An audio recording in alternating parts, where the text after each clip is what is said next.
Assalamualaikum warahmatullahi wabarakatuh. Bismillahirrahmanirrahim. Ila hadratin Nabiyil Mustafa Muhammad sallallahu alaihi wasallam wa ala alihi wa sahbihi ajma'in. Lahumul Fatihah. A'udzu billahi minasyaitonir rajim. Bismillahirrahmanirrahim.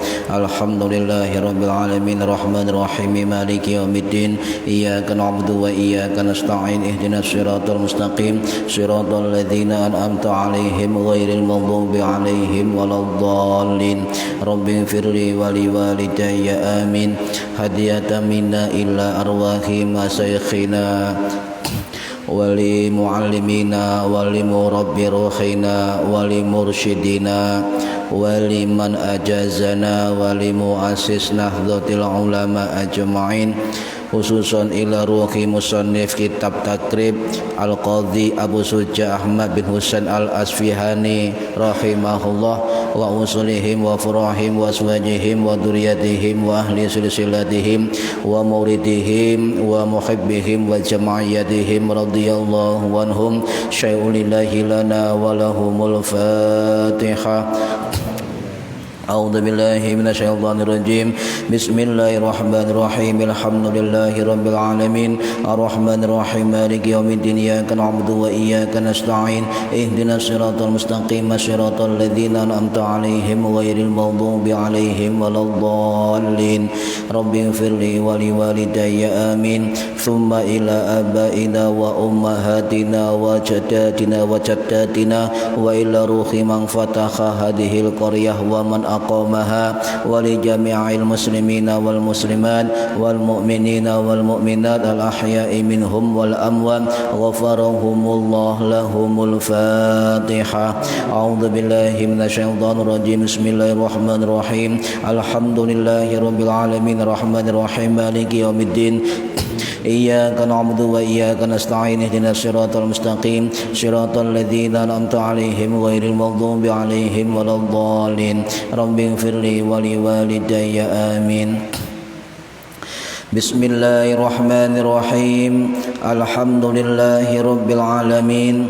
Allahumma salli wa sallim ala sayyidina Muhammadin wa ala alihi wa sahbihi ajma'in.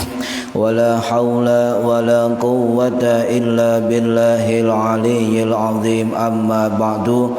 Ingkang kula hormati para bapak, para ibu, jamaah pengajian rutin kitab takrib, mudah-mudahan yang hadir dan mendengarkan mendapatkan manfaat, barokah, maslahah wa ni'mata wa sa'adah wa salamah fid dini wa dunya wal akhirah. Amin ya rabbal alamin. Monggo yang belum niat diniati ngaji lillahi ta'ala. Niki kosong syutingane. Niki Tase bahas tentang wong wedok nih, tentang haid. Nanti ini halamannya tentang haid. Enggak mari-mari. Bismillahirrahmanirrahim. Wa yahrumu lan haram bil haidhi sebab haid, wan nifasi lan nifas. Iku samaniyatu asya'a, ada 8 perkara. Jadi perempuan yang haid atau nifas itu tidak boleh atau haram melakukan 8 ibadah, 8 perkara. Apa saja? As-sholatu, sholat, was-saumu lan poso, wa qiraatul qur'ani lan maca Al-Qur'an, wa mashul mushafi lan jempok mushaf, wa hamluhu lan gawa mushaf, wa dukhulul masjidi lan melbu masjid, wa tawafu lan nglakoni tawaf, wal wad'u lan jima kare bojone, wal istimta'u lan bersenang-senang, bercumbu, bima baina surrati wa rukbati, antarane udel lan dengkul. Ini 8 perkara yang tidak boleh dilakukan oleh perempuan yang sedang haid. Nah, para hadirin rahimakumullah, Mengapa perempuan yang haid atau nifas itu tidak boleh melakukan 8 hal? Ya. Ini pernah Siti Aisyah Ummul Mukminin niku dawuh, ya, dawuh tentang yang pertama, perempuan haid dan nifas tidak boleh melakukan ibadah sholat, baik sholat wajib maupun sholat sunnah maupun sholat mutlak. Pokoknya sholat tidak boleh dilakukan oleh orang perempuan yang sedang haid atau nifas. Nah, pernah Ibu Aisyah radhiyallahu anha itu ditanya oleh perempuan lain, ya, mengapa orang perempuan haid tidak boleh sholat? Nanti saya jelaskan rahasianya mengapa ketika perempuan haid itu tidak boleh sholat dan tidak mengqadha sholat, tetapi wajib mengqadha puasa. Ini saya jelaskan apa biar tahu ya, soalnya di bojo dewe-dewe biar paham ya. Nah, kadang-kadang para bapak ini aneh ya, ndak mau belajar ilmu haid sebab gak haid bukan, tapi ilmu ini adalah bermanfaat untuk dirinya dan istrinya ya. Nah, Ibu Aisyah dawuh, ana Aisyah taqalat dawuh sapa Ibu Aisyah, qala Nabi dawuh sapa Kanjeng Nabi Muhammad sallallahu alaihi wasallam, idza aqbalatil haidatu, ketika datang haid maka fada'ayya sholata, tinggalkan sholat, jangan kerjakan sholat. Wa idza adbarat, dan ketika sudah berhenti haidnya, fa'aksili, maka bersihkan dan mandikan, angkat dama, darahmu, wasolli, dan sholatlah. Ini hadis riwayat sahih Imam Bukhari. Beliau wafat pada tahun 870 Masehi ya. Ini sahih. Jadi dari perintah ini maka perempuan-perempuan yang haid dan nifas itu tidak boleh melakukan sholat sampai wa idza adbarat faghsili, angkat dama, sampai selesai dan bersih haidnya. Dan juga mohon maaf para hadirin, jika istrinya haid dan berhenti haidnya, sekali lagi pernah sering saya utarakan ya, berhenti haidnya, berhenti darahnya, tetapi belum mandi ya, maka jangan dikumpuli. Fa'aksili, angkat dama, maka mandilah, bersihkan darahmu, fasolli, dan sholatlah. Ini dawuh Kanjeng Nabi ya. Nah, kemudian Ibu Aisyah ini ditanya oleh perempuan yang lain, ya Ibu Aisyah, mengapa orang yang haid dan nifas itu tidak mengqadha sholat yang ditinggalkan, tetapi mengqadha puasa yang ditinggalkan? Ya, mengapa? Sehingga Ibu Aisyah dawuh, qalat, jawab sapa Ibu Aisyah, kana nasibuna dzalik fanu'maru biqadha'is shaum, maka kami diperintahkan untuk mengqadha puasa, wala nu'maru biqadha'is sholati, dan kami tidak diperintah untuk mengqadha salat. Niki hadis sahih, hadis Imam Muslim. Ulama hadis yang bermadzhab Syafi'i yang wafat tahun 875 Masehi di Iran.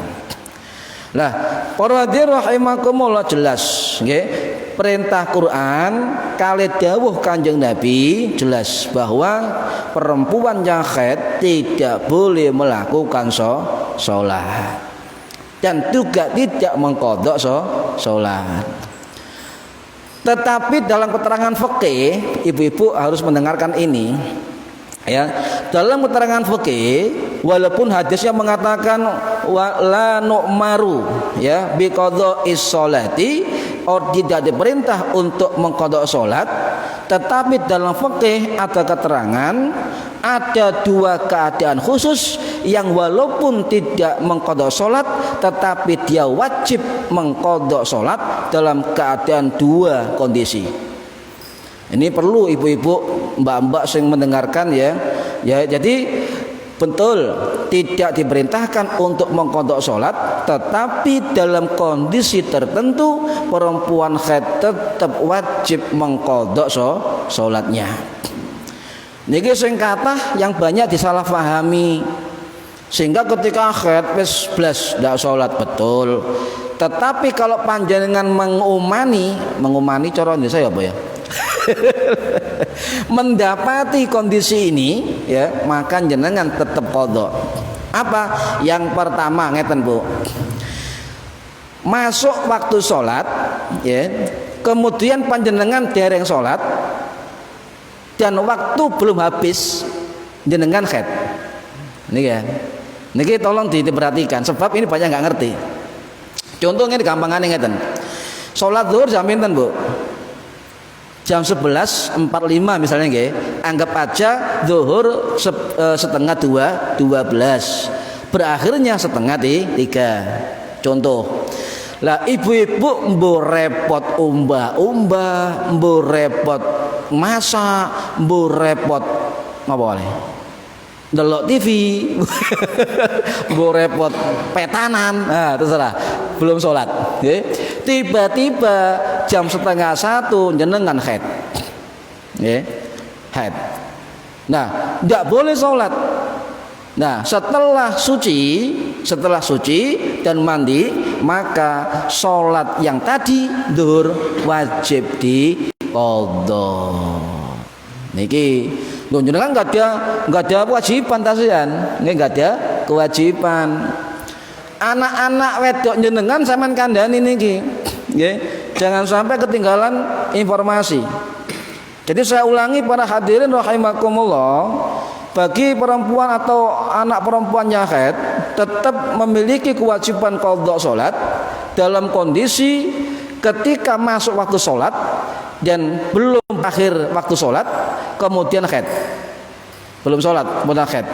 Maka ketika suci pertama kali yang dilakukan qadha adalah salat yang ditinggalkan dalam waktu salatnya, belum salat. Contoh zuhur tadi ngoten nggih. Nah, ini harus jenengan kada anak wedok kudu diuruki ngoten niki saestu. Ya, saestu cegak kebiasaan sampai besar. Oleh anak jenengan wedok dikandani ngoten niki, benjing lek keluarga, enggak ada anak, enggak ada putu jenengan saged ngandani malih. Lho niki jariyah sampean. Nggih. Ilmu itu jariyah.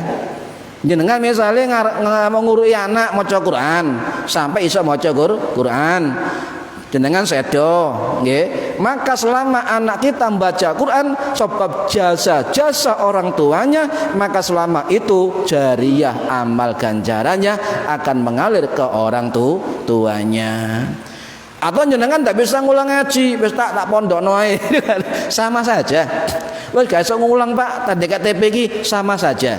Karena dengan ketidakmampuan mengajar anak kemudian dilimpahkan dengan membiayai ngajinya dimanapun, maka sama saja kedudukannya orang tua juga mengajar ngaji. Sama dengan sampean ke anak perempuan sampean. Nak, nduk, lek jenengan jam 12:30 turun sembahyang zuhur, kemudian sampean haid, maka pertama kali suci sampean setelah mandi besar, maka sholat zuhur sampean qadha. Nah, niki ilmu. Kalau anak wedok jenengan menangkap ilmu ini dan ketika sampai keluarga, sampai ya, itu tua dan melakukan ini, jenengan dapat jariyah. Oh, dilakoni jariyah. Nah ini nggih, amal jariyah. Maksudnya informasi niki manfaat, ilmu manfaat. Itu termasuk ilmu manfaat. Nggih. Ya, niki. Lah, pertanyaan begini, kalau sampai 12:30 belum sholat kemudian haid zuhur ya, contoh sampai 12:30 siang waktu zuhur belum sholat zuhur, apakah berdosa? Nah, apakah berdosa? Tidak berdosa. Sebab apa? Ada dua alasan. Satu, karena waktu sholat zuhur belum habis. Ya. Sedangkan sholat di awal waktu itu bukan kewajiban, tetapi afdol, lebih utama. Yang kedua apa? Sebab datangnya haid tidak bisa diprediksi jamnya. Nggih Bu nggih. Lek harinya bisa dikira-kira. Nggih. Oh aku lek haid iki tanggal sakmene, tanggal sakmene siap-siap. Ternyata ya gak metu-metu. Ketika waktu salat, nggih, lho kok metu. Nah niki sering ngeten. Ibu-ibu tahu kondisi kapan datangnya haid, kapan waktunya haid, tetapi tidak tahu kapan darahnya keluar. Kadang-kadang waktu sholat, yang saya nggih, kadang waktu sholat medal, nggih, nggih. Kadang waktu sholat medal keluar darahnya. Bagaimana jenengan menyikapi ngeten niki? Nah, satu, li hurmati sholat, untuk menghormati sholat sampean teruskan, tapi niat untuk keluar dari sholat. Kalau emang ada darah keluar ketika sholat. Nah yang kedua, karena belum sempurna sholatnya, maka jenengan nggak ada beban kayak tadi mengqadha sholat yang belum sempurna. Paham Ibu? Walaupun kurang sak rakaat, misalnya tahiyat akhir nggih, kurang crit salam tok metu, nah, tetap sholatnya belum sempurna dan beliau dan dia tetap punya kewajiban untuk mengganti sholat tadi yang belum sempurna. Paham Ibu? Ya niki. Nah, karena gitu wajib diganti, diganti. Nah, ini adalah pendapat dari mazhab Syafi'i, ya. Jadi ketika belum sholat, kemudian keluar haid, waktu sholat belum selesai, tetap nanti punya kewajiban qadha sholat yang tadi belum sempat dilakukan. Ini pendapat dari mazhab Syafi'i. Nah, keterangan ini ada di beberapa kitab dari ulama fikih Syafi'i. Salah satunya kita ambil dari pendapat Imam An-Nawawi Asy-Syafi'i rahimahullah yang wafat tahun 1277 Masehi. Dalam kitabnya Al-Majmu' Syarh Al-Muhadzab, beliau mengatakan wa naso, ya, ini nas dari Imam Syafi'i, ya. Jadi perempuan jika mendapati awal waktu sholat dan dia belum melakukan sholat tersebut, summa hadat, maka haid, annahu yalzamuha al-qadha'u. Artinya apa? Tetap sesungguhnya perempuan tadi yalzamuha, tetap wajib mengqadha sholat tersebut. Ini pendapat dari Imam Nawawi, ya, juga termasuk nas pendapat dari Imam Syafi'i. Ini kondisi yang pertama. Nah, kondisi yang kedua, kalau jenengan haid suci sebelum terbenam matahari, artinya dalam waktu asar, nggih. Atau yang kedua, dalam suci dalam kondisi sebelum terbit matahari, dalam arti waktu isya, ada dua waktu, ya. Ya. Pendapat ulama mazhab ini banyak nggak ngerti. Ya. Kalau terjadi demikian, suci di waktu isya sebelum terbit matahari, atau suci di waktu asar atau sebelum terbenam matahari, maka ulama mazhab mengatakan yang diqadha, ya, kan waktu asarnya belum selesai kan, berarti kalau jenengan haid tetap ada waktu asar, jenengan tetap sholat asar. Tetapi ulama mazhab mayoritas mengatakan jangan hanya sholat asar, tapi juga qadha zuhur terlebih dahulu. Loh, kok aneh? Nah, saya jelaskan, ya. Jadi begini, sholat zuhur qadha dulu kalau jenengan suci sebelum terbenam matahari. Sholat zuhur qadha zuhur dulu, baru sholat asar. Kalau sucinya setelah isya atau sebelum terbit matahari, maka jenengan qadha sholat maghrib lalu sholat isya. Ini pendapat mayoritas para sahabat, pendapat mayoritas para ulama tabi'in, tabi'in, dan juga mayoritas dari ulama madzhab, baik Maliki, baik ulama Syafi'i maupun ulama Hambali. Ini yang banyak nggak ngerti, ya. Contoh begini, pendapat dari ulama mazhab Maliki yang diwakili oleh Syekh Ubaidillah, ya, bin Husain Al-Maliki dalam kitab At-Tafri'u fi Fiqhi Imamil Maliki, beliau mengatakan, jika perempuan suci menjelang maghrib atau waktu asar, ya, sebelum terbenam matahari, maka bisa sholat zuhur terlebih dahulu, kemudian sholat asar. Ini Maliki. Kalau sucinya waktu isya atau sebelum terbit matahari, maka wajib sholat maghrib, qadha maghrib terlebih dahulu, kemudian sholat isya. Ini dari mazhab Maliki. Loh, ini pendapat ulama, bukan saya. Pendapat ulama. Kemudian bagaimana dengan pendapat dari ulama Hambali? Ulama mazhab Hambali diwakili oleh Imam Ibnu Qudamah Al-Maqdisi Al-Hambali dalam kitab Al-Mughni yang wafat tahun 1227 Masehi, ya. Beliau mengatakan dalam kitabnya Al-Mughni, beliau adalah salah satu murid dari Syekh Abdul Qadir Al-Jailani radhiyallahu anhu, cuma bermazhab Hambali. Dalam kitab beliau mengatakan, ini yang mewakili dari mazhab Hambali, ya, apa? Suci sebelum matahari terbenam, maka wajib qadha zuhur dulu, lalu sholat asar. Loh, sama dengan pendapat mazhab Maliki. Kalau sucinya sebelum fajar di waktu isya, maka menurut ulama mazhab Hambali, apa? Wajib qadha maghrib dulu, baru sholat asar. Ini mazhab Hambali. Terus bagaimana dengan mazhab Syafi'i?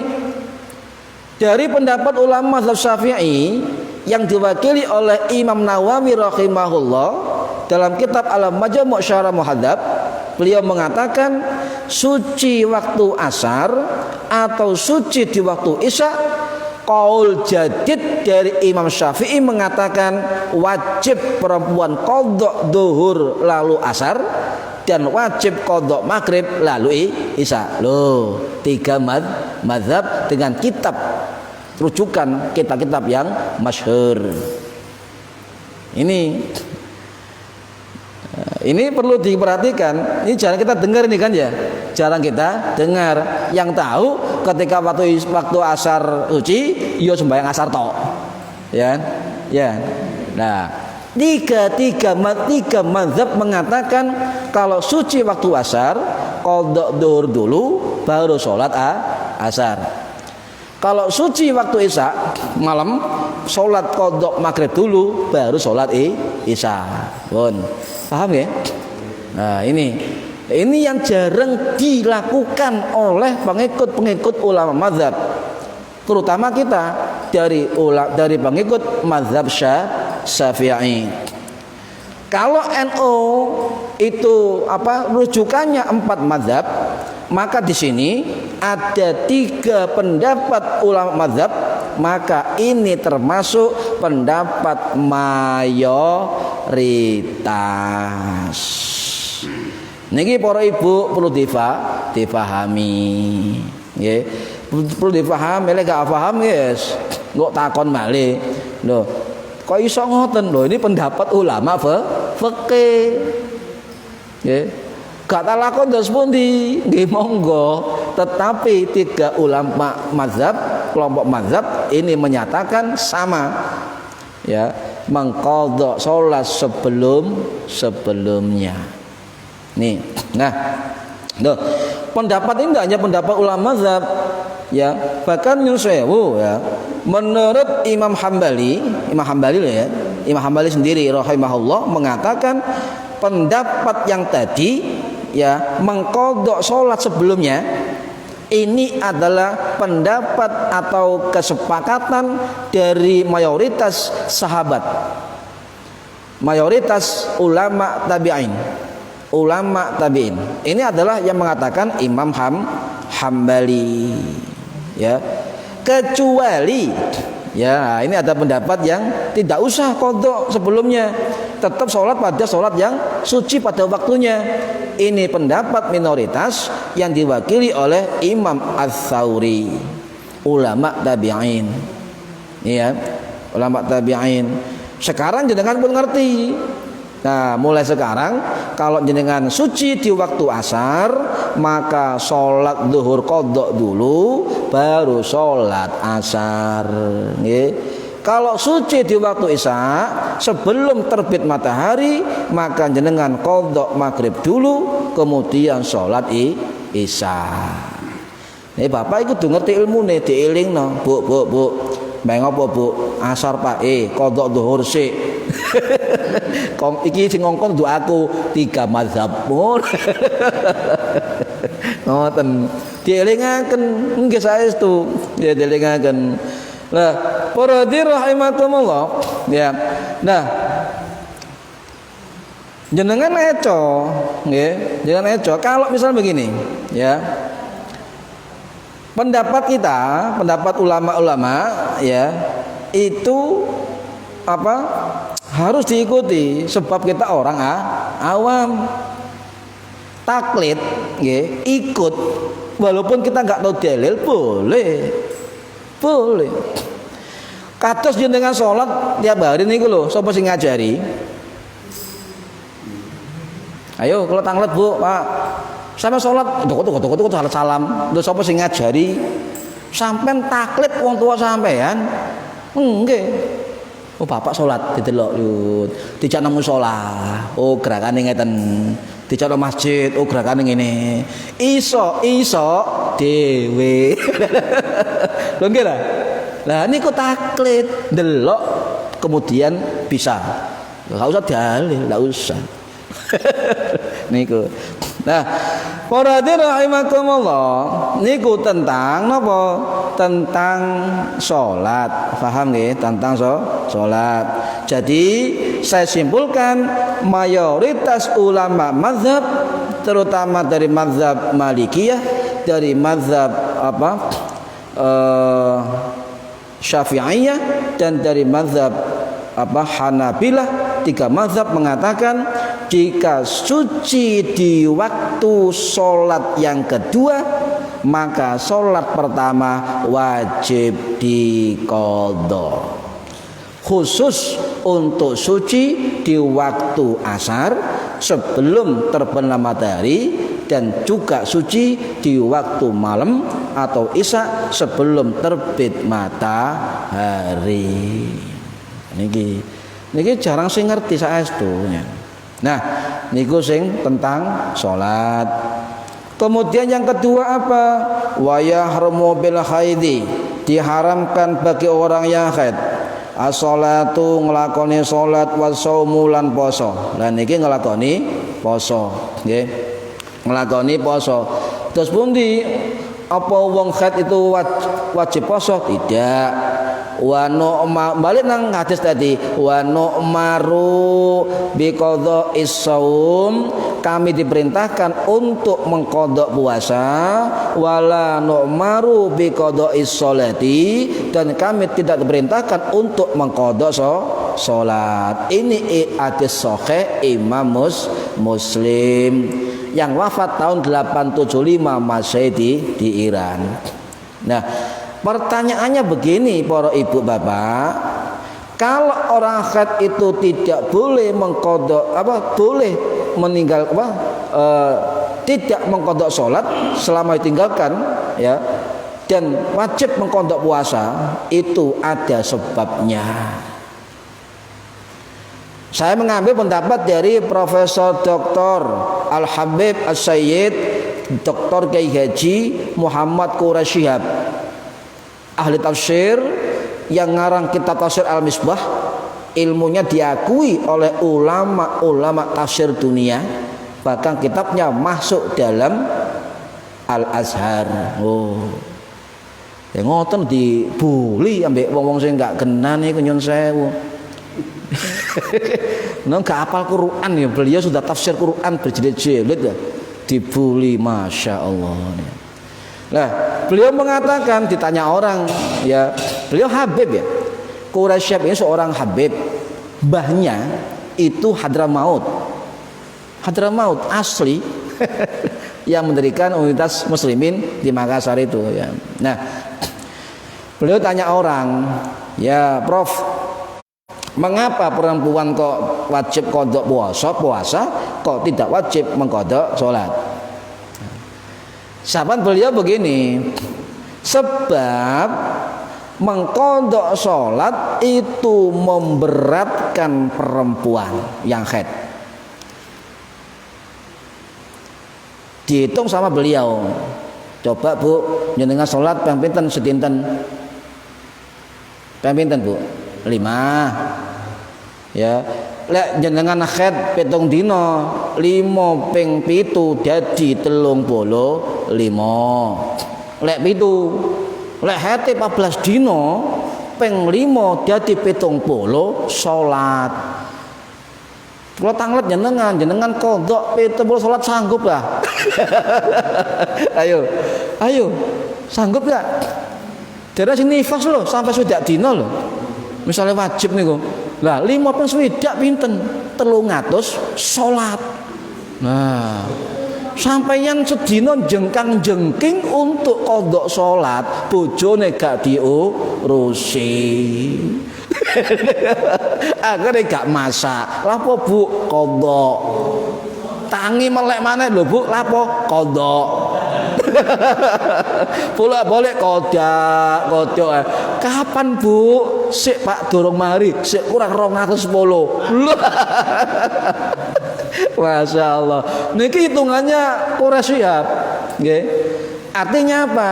Ternyata tidak mengqadha salat ada manfaatnya, sebab jika salat yang tinggalkan selama haid diqadha memberatkan kaum perempuan. Niki jenengan qadha ya bingung sampean ya. Lah gimana kalau puasa? Beliau menjawab, puasa yang wajib cuma Ramadan kali kafarat ya. Nah, puasa Ramadan itu bagi yang haid tetap wajib qadha, sebab tidak memberatkan, sebab setahun ada 12 bulan. Ketika ibu haid 7 dino, 15 dino, isok dicicil 11 bulan tadi sakarepe. Kecuali hari-hari haram untuk puasa seperti hari raya dan hari tasyrik. Itu tok dipilih. Jenengan misalnya Bu, haid 10 dino, Ramadan gak poso.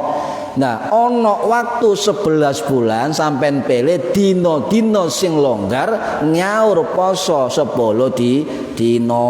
Gampang nggih? Gampang. Cuma kadang-kadang kalau niki ngaji tadi pernah tanya ibu-ibu, Pak, kalau niki lali Pak, pirang dino kalau nggak ada utang. Kalau jawab kalau tambah bingung, kok nggak ngelakoni. Kok jenengan sing ngelakoni lali, pemalas sing ditakoni tambah gak ngerti. Ya, udah tak jawab ngeten, wes sampeyan yakin berapa hari yang ditinggal, itu yang dilakukan.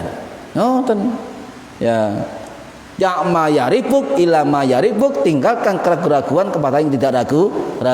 Al yaqinu la yuzalu bisyak, keyakinan tidak akan menghilangkan keraguan. Sudah, itu kaidah fikih. Ya. Ngono-ngoten lho ya Allah, Bu, jenengan poso pirang dino utange 5 dino Ustaz. Kemudian kate Ramadan kurang seminggu takon, kapan nyaure? Masya Allah, 11 bulan loh niki. Saya gak sempat nyaur poso 10 dino. Astagfirullahaladzim. Kurang opo niki. Bapak-bapaknya saya diingatkan loh nggih. Nggih, istrinya, anaknya yang perempuan diingatkan, nduk poso nyaur nduk. Senin poso oleh enggak dirangkep oleh. Kemis sunnah oleh. Tapi niat nyaur lho nggih. Sampai niat sunnah dicampur wajib mboten angsal. Tapi lek niat poso nyaur wajib, sunnahnya ikut pahala. Ngoten. Nggih, ini boleh. Bu, lek abot Senin Kemis biasa poso, jenengan niat nyaur poso. Lah oleh pahala sunnah sedina Senin. Lek diwalik jenengan niat poso sunnah terus nyaur ndak boleh. Tidak boleh. Niki nggih. Yo cocokno pun nemen-nemen lah Bu masa 10 dina ana pirang dina niku 11 niku. 30 ping 11 ana 330 dina. Mes 10 dina lho gak sempat. Ya Allah. Nikulah keutamaan mengapa perempuan haid dan nifas mengqadha puasa dan tidak mengqadha salat. Oh, ternyata beban atau masyaqqah tingkat kesulitannya, tingkat bebannya lebih masyaqqah mengqadha salat. Niki. Nyon sewu kadang-kadang ibu-ibu niku lek gak sembahyang niku napa ngentengno nggih. Kuatas sakniki ya. Bu, salat Bu. Sik iki najin durung mari, Pak. Jaludin Akbar durung mari. Wah, niki sinetron. Poradin rahimakumullah nggih. Nah, keterangan niki dawuh nggih pendapat dari mazhab Syafi'i. Termasuk dalam keterangan kitab Al-Hawil Kabir karangannya Imam Al-Mawardi Asy-Syafi'i yang wafat tahun 1058 Masehi. Beliau mengatakan wal farqu baina sholati fil qadha'i was shaumi fi wujubil qadha. Artinya perbedaan antara sholat dan puasa, mengapa satunya qadha, satunya tidak qadha. Ini sudah dijelaskan oleh ulama Syafi'i yang wafat tahun 1058 Masehi. Loh, nang Google gak ono Ustaz. Sampeyan kok cantolane Syekh Google al-YouTube. Ya gak lengkap, Bro. Lek lengkap buka kitab ulama, insyaallah detail. Ngoten. Nggih. Jadi mengapa Imam Mawardi menambahkan kenapa perempuan haid itu tidak mengqadha salat? Sebab beliau dalam kitabnya mengatakan fazadatul masyaqqah. Ya, jelas, ini tegas akan menambah berat kesulitan bagi kaum perempuan. Loh, niku jawabane. Untung sampean wong lanang kena kewajiban ngoten. Qadha 70 qadhaan, masyaallah. Abot sawangane gampang, abot nglakoni niku. Nyuwun sewu kadang qadha keturune kadang lali jenengan kok. Ya, turu jam 11, tangi jam 4, zuhur ketinggalan. Ya, kadang-kadang kesuwen asar to ae Gusti Allah Maha Pengampun. Oh, jaremu dicatet sampean. Absen. Zuhur absen. Ngoten. Hati-hati. Kalau orang punya kewajiban qadha keturun, enggak salat qadha, dosa lho nggih. Dosa gede. Ya. Sama saja dengan hukum dia sengaja meninggalkan sholat. Nanti keturun, nanti nggih, pernah nggih ketiduran ya? Nggih, misalnya ngeten kerja dalu, nggih, mulai jam 3 isuk lembur. Sadurunge subuh turu. Saking pegele tangi jam 5 sore.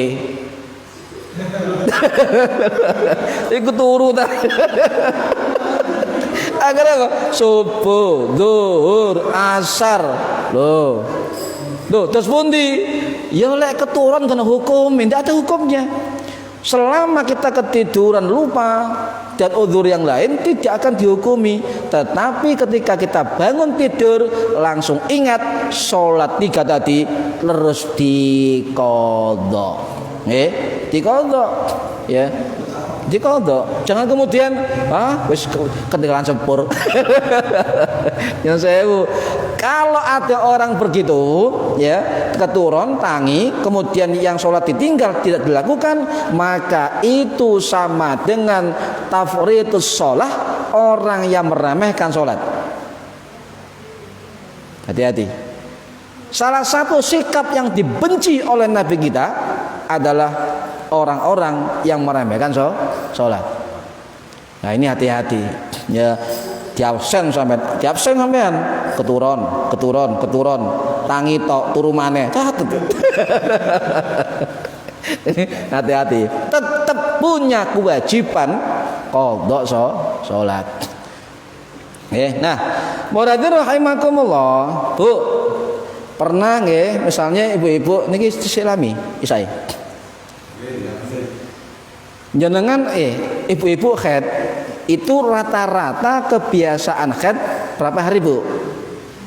Seminggu 7 hari. Dan yang sering muncul masalah itu adalah walaupun kebiasaan haid 7 hari sampai 10 hari, kadang-kadang ngeten mandek gak metu. Nggih. Menene metu. Gak metu maneh, menene metu. Nah, pertanyaannya di masa haid, kebiasaan haid, kemudian 2 hari enggak haid, enggak keluar atau bersih, apakah wajib sholat? Ini perdebatan dari dulu, ya. Nah, sehingga para ulama menyimpulkan saking banyaknya pendapat para ulama tentang hal ini, maka dikelompokkan jadi 2 kaul, 2 pendapat. Ada kaul talfik atau kaul laqti, ada kaul sahbi, ya. Kaul laqti, pendapat laqti, pendapat talfik, atau yang kedua adalah kaul sahbi, pendapat sahbi.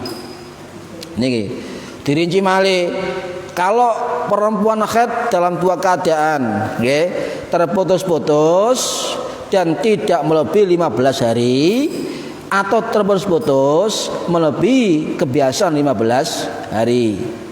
Nah, untuk yang terputus-putus sebelum 15 hari dalam kebiasaan haid, maka para ulama ada 2 pendapat. Ini perlu diketahui Bapak Ibu sekalian. Yang pertama adalah pendapat qaul talfik atau qaul laqti. Apa pendapatnya? Hari-hari yang terputus dalam masa haid atau tidak keluar dalam masa haid, maka itu dihukumi suci. Yang pertama, Bu, lihat dua anak biasanya tas haid itu nggak lancar biasanya kan, ya. Nah, ini pendapat yang pertama. Ini pendapat sinten? Ini pendapatnya mazhab Maliki, mazhab Hambali, ya. Kemudian Imam Abu Hamid Al-Bandaniji dan sebagainya. Pendapat yang kedua adalah qaul sahbi. Qaul sahbi ini menyatakan walaupun terputus-putus dan tidak keluar haid, darah haid, tetapi dalam masa haid maka tetap diputuskan sebagai haid. Ini pendapat yang kedua, qaul sahbi. 7 hari misalnya, 2 hari keluar, 2 hari tidak keluar, besok keluar, tetap walaupun 2 hari ini terputus, tetap masa 7 hari dianggap haid dan tetap tidak boleh sholat. Nih. Nah, mana pendapat yang mayoritas? Pendapat yang mayoritas, yang jumhur adalah pendapat yang kedua. Walaupun terputus darah haidnya, selama masa haid belum selesai, masa nggih tetap dihukumi sebagai haid. Ya, ini yang kedua. Nah, ini pendapat siapa? Yang kedua ini pendapat dari mazhab mazhab Syafi'i, dari mazhab Hanafi dan sebagainya. Bahkan diperkuat oleh 2 ulama besar Syafi'i yang bernama Imam Rafi'i dan juga Imam Nawawi. Udah. Kalau 2 imam ini sudah ngomong podo pendapatnya, wis kuat itu. Itu Saikhon As-Syaikhan fi madzhab Syafi'i, dua guru besar di dalam mazhab Syafi'i. Jadi kalau ada terputus darah haidnya dalam masa haid kebiasaannya itu tetap dianggap masa haid dan tidak boleh sholat. Ini pendapat yang kedua. Termasuk pendapatnya Imam Al-Ghazali, pendapatnya Imam Al-Baghawi, pendapatnya Imam Ar-Ruyani, pendapat Imam Ar-Rafi'i, pendapat Imam Abu Al-Sinji dan sebagainya. Nah, saya pakai pendapat pertama, monggo. Tetapi rekomendasi kaul ternyata dari mazhab Syafi'i itu memilih pendapat yang kedua. Paham Ibu? Nah, niki. Aku suci Pak tetap nek jenengan ngambil pendapat yang kedua tetap dihukumi masa haid. Tidak boleh boleh. Tidak boleh memegang Al-Quran, tidak boleh membaca Al-Quran, tidak boleh apalagi ya memegang wahamluhu dan membawa Al-Quran. Nanti setelah saya akan datang saya jelaskan hukum-hukum bagaimana apakah perempuan yang haid itu tetap tidak boleh masuk masjid ya ataukah tidak boleh lewat masjid. Ketika ada pengajian dalam masjid, apakah yang haid tidak boleh hadir? Nah ini banyak harus dijelaskan. Sekarang zaman modern, ya dulu tidak ada penutup. Sekarang alat-alat sumpel sudah modern. Ini perlu dijelaskan panjang lebar ya biar paham. Ya, karena setiap ada pengajian ya orang tanya, "Kamu buat apa haji orang rakyat istri kula haid dan masjid?" Ngoten kadang-kadang ngoten enggak apa-apa. Dalam rangka untuk mencari ilmu dengan syarat darah haidnya dijamin tidak menetes di lantai masjid. Cuma itu saja kok larangannya, tidak ada lagi. Boleh silakan. Haji ada sholawatan di masjid, boleh enggak istri haid? Syaratnya pakai pempes. ya enggak boleh. Kalau istrinya enggak pakai apa itu apa Bu istri Bu? Pembuluh darah pembalut. Nah, kalau enggak pakai pembalut haram masuk masjid karena dikhawatirkan darahnya menetes di masjid. Tapi kalau dijamin pembalutnya itu kuat dan tidak menetes, dijamin tidak netes, tidak apa-apa. Ini ya. Kemudian apa larangannya yang ketiga? Wa qiraatul Qur'ani, dan tidak boleh membaca Al-Qur'an. Wa maskul mushafi, dan tidak boleh jempok mushaf. Mushaf niku buku Quran nggih, mushaf. Wa hamluhu, lan tidak boleh membawa Al-Qur'an. Nah, ini perlu didetailkan ini sebab sekarang ini banyak hal-hal yang perlu dijelaskan.